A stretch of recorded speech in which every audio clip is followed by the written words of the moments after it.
How have you been lately? I miss you. It is snowing in Nanchang, but where are you? You broke your promise. I was diagnosed with a terminal illness, with only 3 months left to live. To survive, I had to capture the heart of Gu Qinghan, the eldest miss of Nanchang. Just when I thought everything was heading in a beautiful direction, the system's voice suddenly rang out.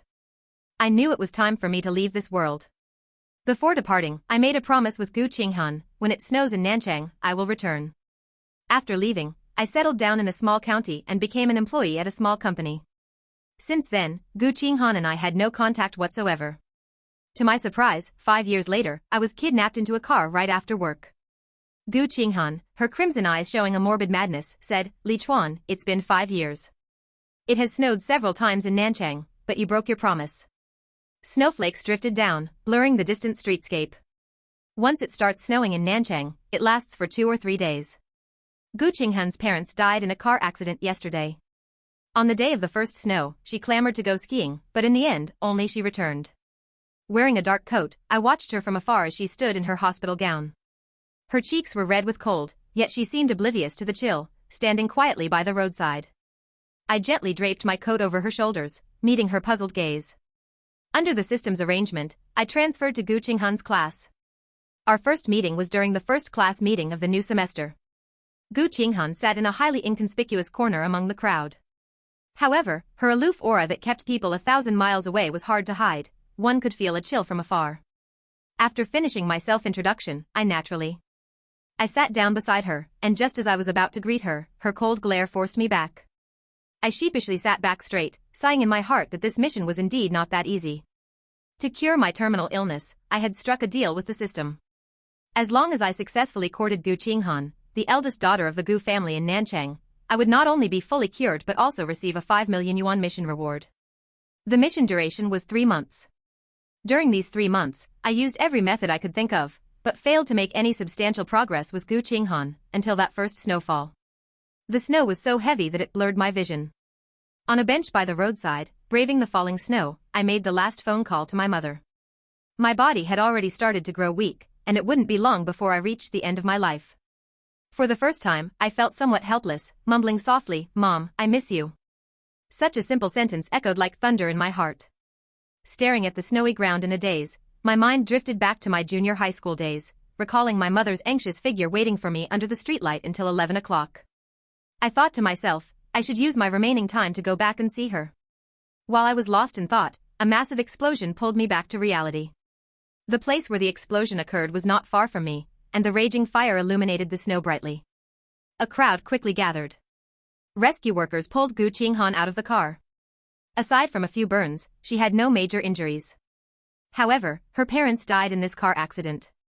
Her mother's chest was completely deformed in order to protect her. Perhaps out of mutual sympathy, I went to the hospital where Gu Qinghan was admitted to visit her. I happened to run into her standing under a streetlight, completely oblivious to the freezing cold around her. That night, Gu Qinghan buried her head in my chest and cried for a long time. Her tears soaked my clothes, and as the cold wind blew, I felt the bone-chilling cold of winter. She said, "Li Chuan, I don't have a mother and father anymore." I looked up, remembering her from 2 months ago, who was still that high and mighty little princess. Her arrogance was like an unattainable iceberg, allowing others only to watch from afar. Seeing her crying so pitifully, a pang of pity rose in my heart, and I gently wrapped my arms around her. At this moment, I seemed to have made a certain decision.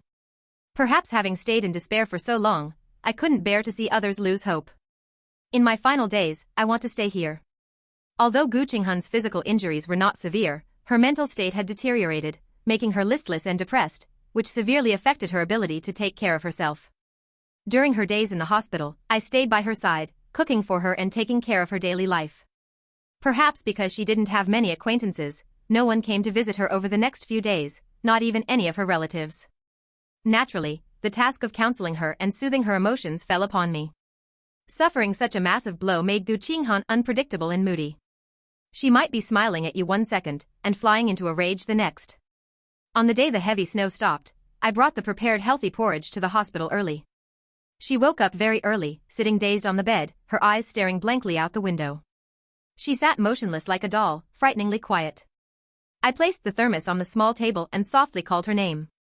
Hearing me, she slowly turned her head and smiled very gently at me. Have some porridge. I opened the thermos, releasing the faint fragrance of the porridge brewed with red dates and rock sugar. She softly said thank you, took the bowl of porridge I served, and sipped it in tiny mouthfuls.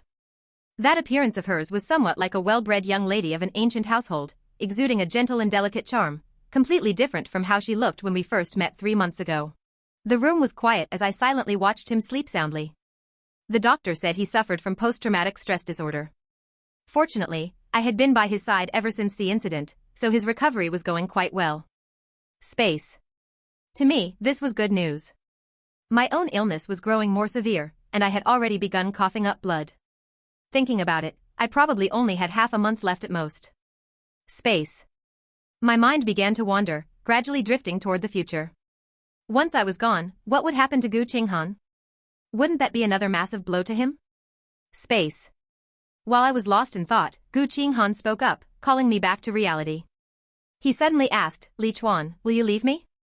Space. Perhaps still lost in my own delusions, I casually replied, I will. My time was already running out anyway. Maybe before he could fully recover, I would already have to report to the King of Hell. Space.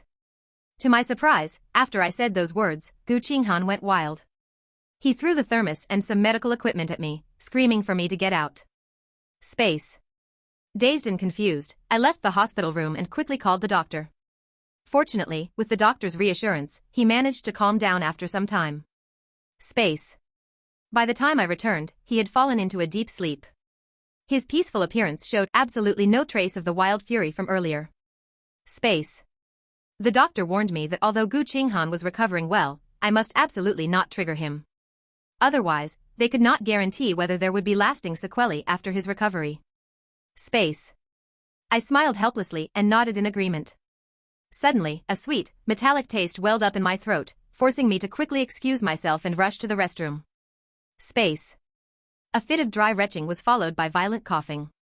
Instantly covering my mouth and nose out of instinct, my hands were soon stained with bright red blood. Space. After the pain subsided, my face turned pale as I went to the sink to wash away the blood. Fortunately, this was a secluded corner of the hospital, so no one saw me. As usual, I brought meals to Gu Qinghan and took care of his daily life. Only after that incident, he developed a vague distance from me, no longer speaking to me or making any requests. I didn't mind. My capture mission had ended long ago, and the system had gone silent without a trace. Besides, my time was running out. His taking the initiative to keep his distance might be a good thing, at least he would suffer less when I die. I also began to consciously keep my distance, treating it like a daily chore. Aside from necessary communication, I didn't initiate any other topics of conversation with him. Half a month passed, and I was on the verge of not being able to hold on anymore. The excruciating pain in my body tortured me every single minute. Gu Qinghan's recovery, however, was very fast. He could be discharged in a week at most. My mother called. At that time, I was lying on the bed in my rented room, the intense pain making me gasp for cold air, and I didn't answer until the line went busy. The notification sound chimed, and I endured the pain to open my phone. It was a message from my mother, Ah Chuan, are you coming home for New Year? When I was young, my parents divorced. For all these years, my mother raised me on her own, supporting me all the way through college. I came to Luocheng all by myself, far from home, so I rarely went back. After discovering I had a terminal illness with not much time left, I stopped going back altogether. I never replied to her, but the notification rings didn't stop. They were all her caring reminders. Don't stay up late, remember to drink warm water, eat meals on time. Your stomach has been weak since you were a child, you must look after your health. After she sent the last sentence, the phone fell silent. I covered my face with my hands, my eyes already blurred with tears. Early the next morning, I bought a plane ticket, wanting to see my mother one last time. It had already started snowing in Nanchang. Yangzhou was still as warm as spring, the soft wind blowing on my face, making my heart quiet down. I didn't call my mother, but took a taxi directly to the place where she worked. From afar, I watched her busily wiping the tables in the restaurant. It was peak dining hour with many customers. She casually glanced up, saw me, and stopped her work. Mother looked at me with surprise and joy, her hands nervously fidgeting. Wait a moment, I'll ask the boss for some time off. Fearing I would be anxious, she ran to the back kitchen. The fat boss glanced at me and let her go. I went to the market with her to buy groceries. She kept nagging and talking non-stop, all about trivial matters of daily life. I just walked quietly beside her, feeling for the first time how wonderful it would be if it could always be like this. As life gradually draws to a close, even the trivial things I used to resent feel so beautiful. I recalled that year in 8th grade, when I went to the market with her and couldn't stand her nagging, so I went home first by myself. I didn't even say goodbye, making her search for me in the market for half the day. When she returned home and saw me, her tensed nerves finally relaxed. With moist eyes, she hugged me tightly in her arms. While eating, she began to reminisce about my childhood, and I smiled from time to time. Fine sweat beads began to appear on my forehead, and my body started to ache again. Seeing that I seemed uninterested, she stopped the topic. Noticing my somewhat pale face, she asked with panic, "Li Chuan, are you feeling unwell?" Mother looked quite flustered. I shook my head and said it was nothing, probably just because I was thinking about something. Suddenly, she put down her bowls and chopsticks, went to the bedroom, and pulled a brand new piece of clothing from the wardrobe. "Li Chuan, look at this outfit, how does it look?" she asked. That was bought by her last year, originally meant as a New Year's gift, but I didn't go home. It was also in that very year that I was. Not long after being diagnosed with a terminal illness, I didn't have much time left to live. "I'll try it on after finishing my meal," I said. The pain in my body made it impossible for me to stand straight, so I had to use eating as an excuse. She seemed a bit disappointed and put the clothes back. The meal took a long time. In the end, I still put on those clothes, they looked really nice. She smiled, her wrinkles running deep, something I had never noticed before. Going to bed at night, I tossed and turned, unable to sleep due to the pain. I simply got up and leaned against the bedside alone, looking outside. The moon was nowhere to be seen, with only a few stars hanging in the sky. She tiptoed to open the room door, and we locked eyes awkwardly. "I just wanted to see if you were properly covered," she explained flusteredly. "You've been a restless sleeper since you were a child." I smiled. "Mom, I'm going back tomorrow." She grew anxious, her eyes filled with pleading. "Can you stay just one more day?" "Tomorrow is New Year's Day," she hesitated for a moment, "and also your birthday." I froze for a second, then softly agreed. The birthday was very simple, with a small cake, a few dishes, and a bowl of noodles. She smiled as she watched me blow out the candles, and the two of us shared the cake and ate the noodles. In the morning, she took me to see the Sea of Flowers, a newly planned tourist spot in Luchang. She said she had seen it with her colleagues. Clusters of chrysanthemums were in full bloom, so beautiful that she wanted to bring me to see them. At the end of my birthday, I told her, I might be very busy lately. I found an internship, and I won't be able to come home for a long time. Hearing this, her face visibly darkened with sorrow. I couldn't help but hug her. "Mom, take good care of yourself." Early the next morning, I took the high-speed train back to Nanchang. While on the train, the hospital called. Gu Qinghan had slit her wrists to commit suicide. I rushed to the hospital in a hurry and saw her lying weakly on the sickbed. Seeing me arrive, she let out a miserable smile. For the first time, anger rose within me. Why did you commit suicide? How could a living person have such contempt for life? During the few days I was gone, his emotions were unstable, thinking that I had left. He hid in the bathroom, holding glass shards, attempting to commit suicide. Fortunately, it was discovered early in the hospital, and his life was saved. Just as I was about to lose my temper at him, I heard him pleading with a tearful voice, "Li Chuan, can you please not leave me? I'll give you whatever you want." I froze on the spot, looking at him in disbelief. His red eyes, glistening with tears, stared straight at me. "Li Chuan, I like you." The voice of the system rang out once again, conveying the very sentence I had most desired to hear half a month ago. "Congratulations, host, on successfully conquering Gu Qinghan. However, the mission has now ended. I no longer possessed a future. My life had reached its absolute end." At that moment, I could no longer hold back my tears. All the accumulated negative emotions from those days gushed out all at once. I held Gu Qinghan tightly in my arms. My tears completely soaked his shoulder. "It's too late, it's already too late," I murmured softly. If only it had been a little earlier, perhaps things would have turned out differently. I cried for a long time. Although somewhat bewildered, Gu Qinghan still gently stroked my back to comfort me. In the rented room, the pain racking my body made me feel completely numb. I gasped for breath, waiting for the arrival of death. My vision gradually faded to black, and my bodily senses began to lose consciousness, feeling as if I were sinking into a muddy swamp. Memories began to flash through my mind. I thought about how, before Gu Qinghan's accident, I bought him breakfast, only for it to be thrown into the trash can without hesitation. Without a single word spoken, he just gave me a cold glance, which scared me away. After a few times like this, I figured he was the arrogant and unreasonable type. Until a volunteer event, where I was assigned to volunteer at an orphanage. Seeing Gu Qinghan, I was extremely surprised. This activity was assigned according to student IDs, and she was not supposed to participate. It wasn't until later that the aunt at the orphanage told me. It turned out she came here every week to play with the children, bringing some stationery and small toys. During the break, I sat under a tree and watched her from afar playing games with a group of kids. She was jumping around with a bright smile on her face, completely different from her usual self. To retrieve a kite stuck in a tree, this young lady climbed a tree for the first time, but ended up slipping and falling. She scraped a large patch of skin on her hands and feet, yet she still comforted the children, saying she was fine. When I took her to the clinic to apply medicine and disinfect, she kept crying out in pain, with tears almost streaming down her face. At the very end, I thought of my mother again. I stood dazed under the utility pole as the sky gradually darkened. Waiting from dawn to dusk, frowning while watching the bustling traffic on the street, waiting for her child to come home. Thinking of this, all my unwillingness and reluctance turned into tears. I wanted to live so badly, I had never wanted to live this much before. Ding. Detected that the host has completed the mission. Dispensing mission rewards.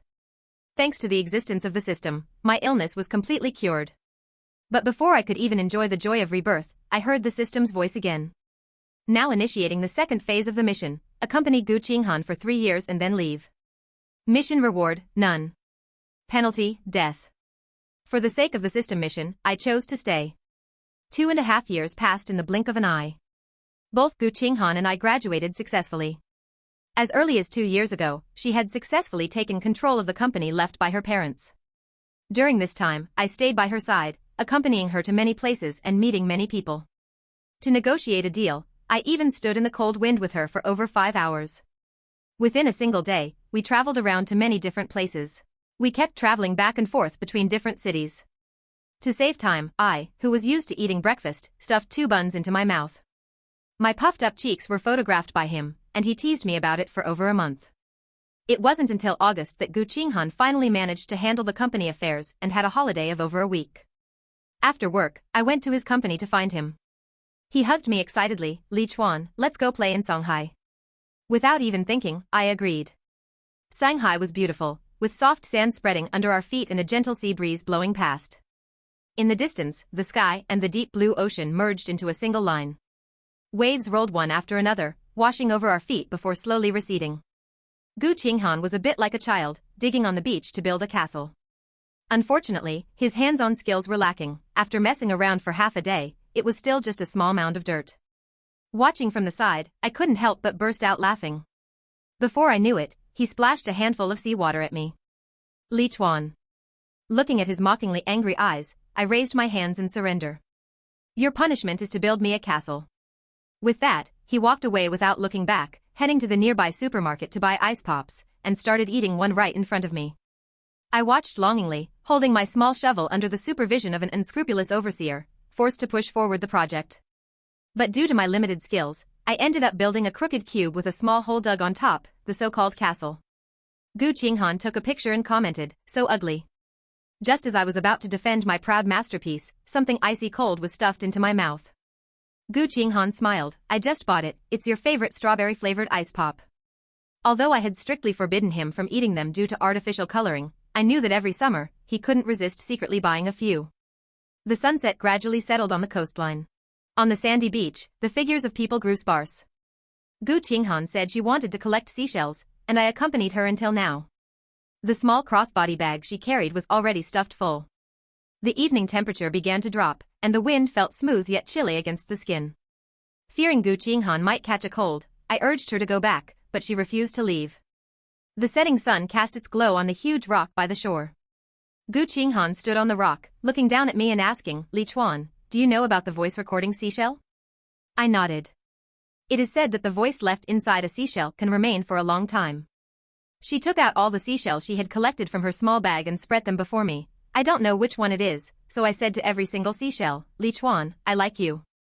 The girl's eyes curved with a smile. My heart felt as if it had taken a heavy blow. After a brief pause, I finally snapped out of it. After releasing the mission, the system had remained completely silent, as if it had never existed. It wasn't until just now that its voice echoed in my mind again, abnormal emotions detected in the host. Please prioritize the mission, otherwise, the host will be wiped out. I don't know how I eventually made it back to Nanchang. I only remember being in a daze for the last few days, unable to forget Gu Qinghan's disappointed eyes. I don't want to die. Only less than half a year remains of the 3-year mission. Once winter arrives this year, I will be able to leave peacefully. Back in Nanchang, Gu Qinghan returned to her work routine. Ever since returning from Songhai, I had been avoiding her. If we are destined not to make it to the end, it's better not to give her any hope. I have always used this reason to numb myself. Our meeting was originally a deliberate setup by the system. My motives were never pure from the start. Everything seemed like a puppet show on a stage, pulled by invisible threads, performing this absurdity over and over again. The system saved my decadent life. As for Gu Qinghan, ever since I voluntarily stayed by her side, she has always been the brightest starlight in my life. Perhaps, even without the system's demand, I would have left on my own accord. I have always felt that a girl like her deserves to have her own Prince Charming. In mid-October, the weather had turned completely cold, and the plane trees along the street began to shed their leaves. After work in the evening, Gu Qinghan invited me to a banquet. I, who had been avoiding her for 2 months, rarely agreed this time. My sudden acceptance even left her feeling astonished. Gu Qinghan was very beautiful today. The snow-white long dress she wore made her look as elegant as a white swan. Halfway through the banquet, someone tapped my shoulder and said, "Mr. Li, thank you for accompanying Qinghan for so many years." That was the first time I met Hu Wei. His eyes were hidden beneath his wispy bangs, and his tall posture exuded immense confidence. This was also the first time the system explained the reason to me.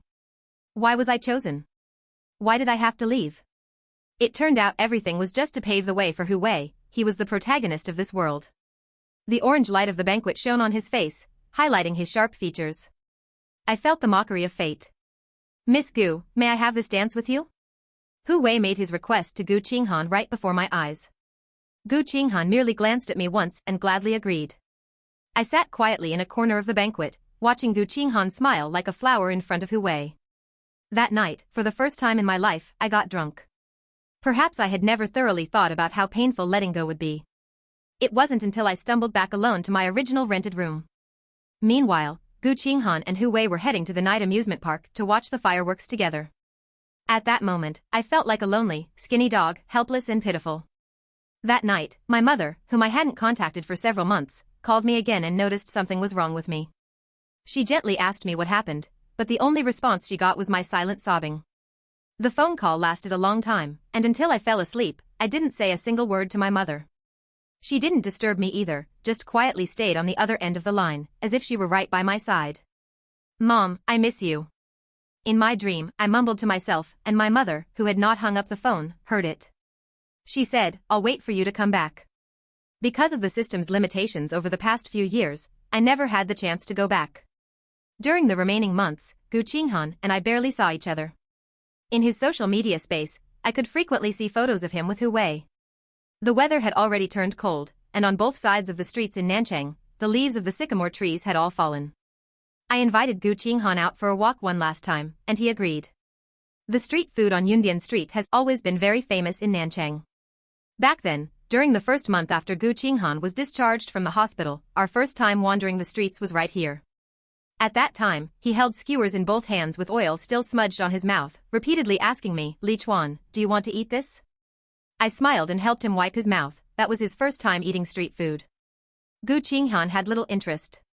Revisiting the old place, he had long lost that initial feeling. "Do you want to eat grilled gluten?" I looked at a small shop by the roadside, smelling the fragrant aroma of grilled gluten, and asked first. "No, too oily." Gu Qinghan showed a look of disgust.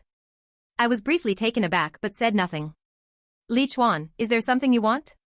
"Hurry up and say it, I have things to do." Before we had walked for long, Gu Qinghan began to grow impatient, taking out his phone from time to time. Hu Wei had sent him a message, inviting him to watch a movie. I sighed, perhaps it was meant to be this way all along.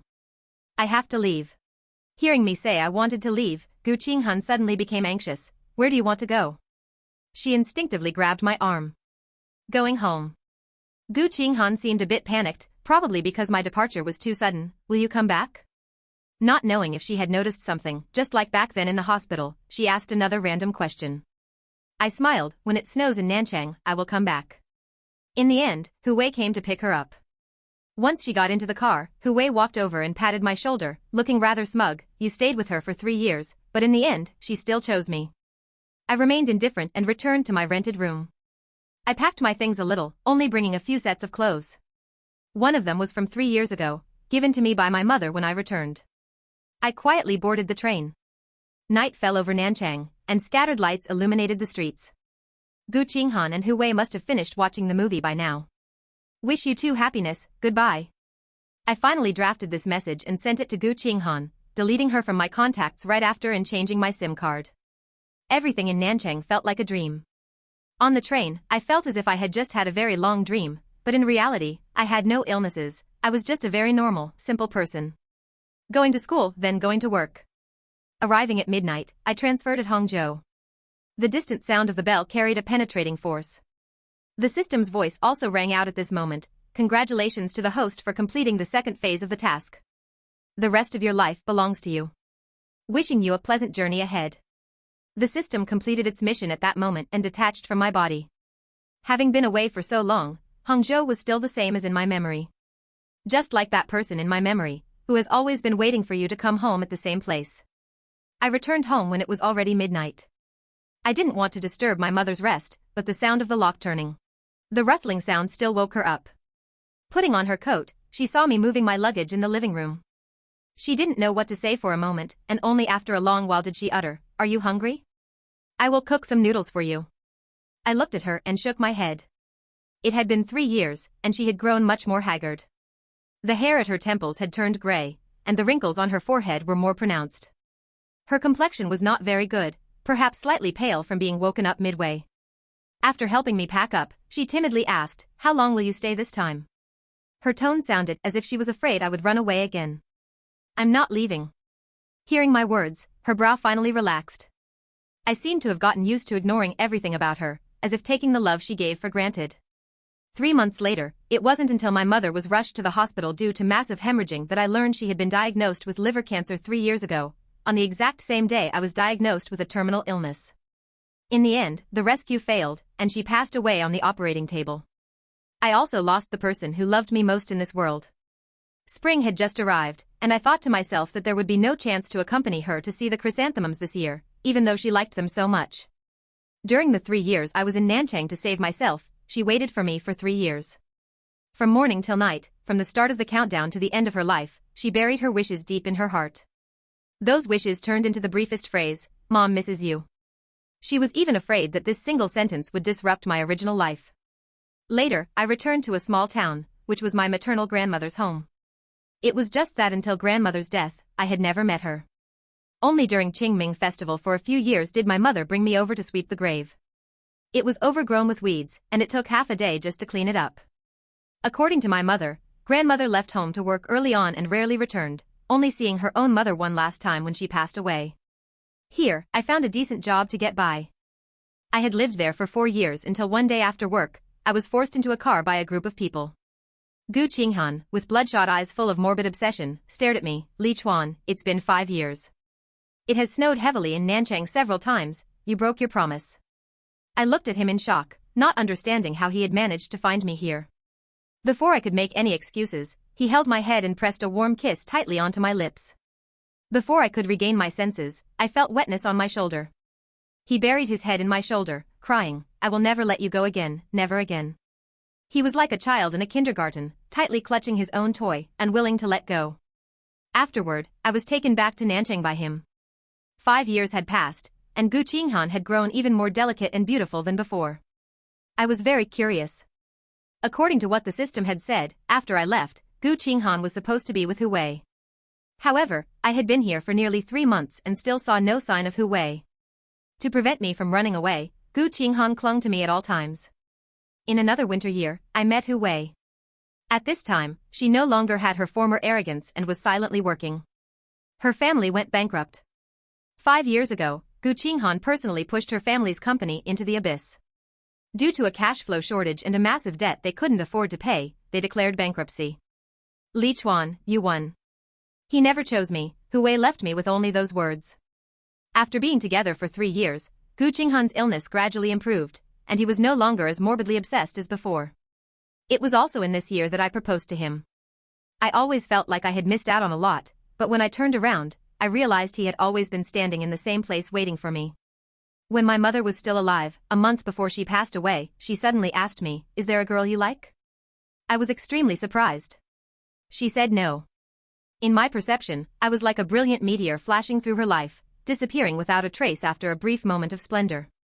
I liked her, but I didn't deserve to like her. I took advantage of her most helpless moment to help her, and in the end, basely demanded something from her. If you like someone, don't worry too much. If you keep shrinking back, you won't be able to grasp anything in the end. She didn't care about my answer, speaking as if to me, yet also to herself. At night, fireworks filled the entire sky, colorful and even more dazzling than the stars. Gu Qinghan covered her mouth, happily stretching her hand out in front of me in surprise. On the way home, she leaned close to my ear with a serious look. "Let me tell you a secret, this is the first time I've ever watched a fireworks show." On that day 10 years ago, she didn't go to the luminous amusement park with Hu Wei. Because at the banquet, there was another drunk man trying to find his way home. I smiled and slowly leaned close to her ear, gently draping my coat over her shoulders. Meeting her puzzled gaze, I said, "Repaying me is not that easy, you'd better prepare a lifetime of time." She looked at me seriously, and finally couldn't help but laugh out loud. "I'm already prepared." As soon as I finished speaking, she leaned in, her lips carrying a fresh scent. "Then it's a promise." The wedding was very simple. I had very little social life and not many friends, and her situation was just the same as mine. In the end, we decided to invite only a few important relatives and friends, filling just 3 tables. On the afternoon of the second day after the wedding, she accompanied me to the cemetery. This was her first time meeting my mother. Later, she purposely sent me away and talked a lot with my mother. While I was chatting with the cemetery guard, she walked out. Shrouded in the glow of the sunset like a fairy from heaven, she smiled softly at me. "Li Chuan, let's go home."